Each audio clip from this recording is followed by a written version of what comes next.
के उचित डंका के चोट पर ईसीआर के उचित। अनिल कुमार जिंदाबाद जिंदाबाद जिंदाबाद, सुनील भैया जिंदाबाद जिंदाबाद जिंदाबाद, चंदन भैया जिंदाबाद जिंदाबाद जिंदाबाद।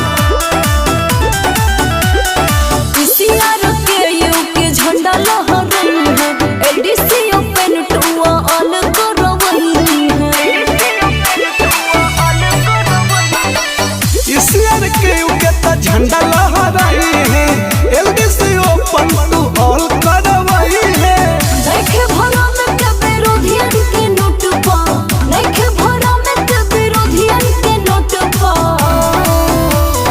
पूरा रेल कर्मी के दिल से सपोर्ट पा ईसीआर के उचित डंका के चोट पर ईसीआर के उचित डंका के चोट पर ईसीआर के उचित।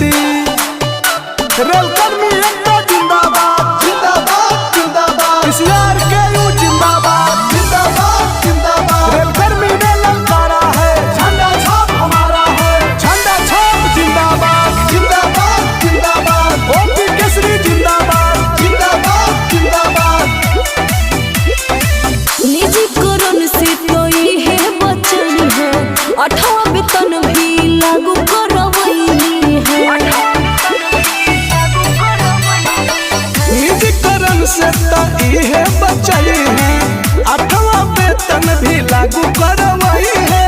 पावर दिखावे के बा हमनी के वोट पर, पावर दिखावे के बा हमनी के वोट पर।